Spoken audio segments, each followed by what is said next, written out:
I'm Daniel Harris. I am an asset manager of 20 years in Australia.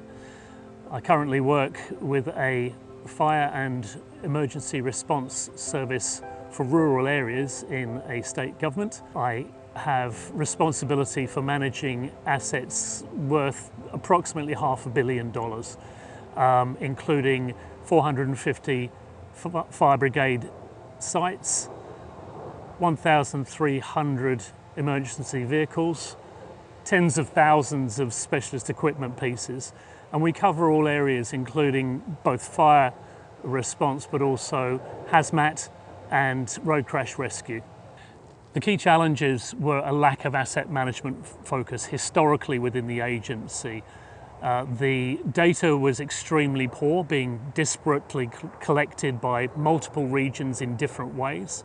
Data was stored sometimes in the dedicated asset management system, sometimes in people's own spreadsheets. There was one person who was storing their information in secretarial shorthand, which made it impossible to access completely. There was a lack of focus on asset management as an ethos and very much a prioritisation of work being related to the emergency responses, not administrative work.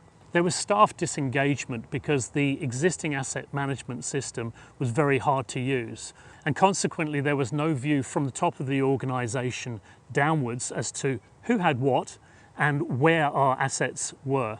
There were vehicles which were unregistered out in the wild, basically being used for emergency response on the state's roads.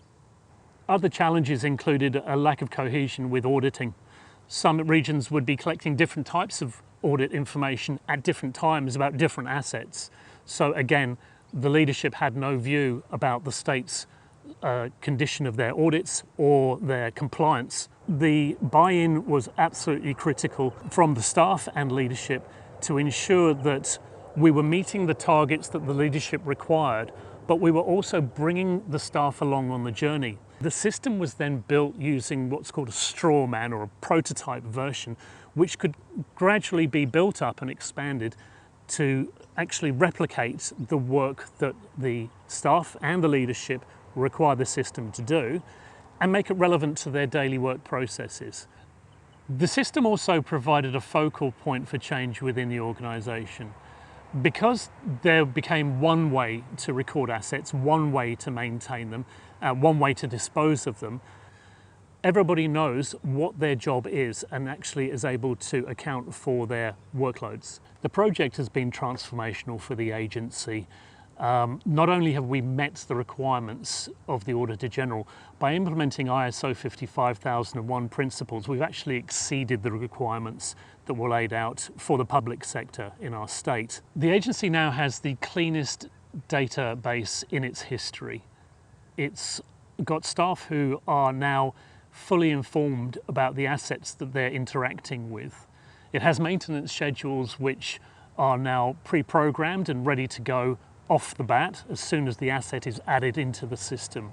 Statutory compliance is now taken care of by the fact that we know what we've got, where it is, the condition it's in, and ensuring that it is maintained as being compliant with statutory regulations.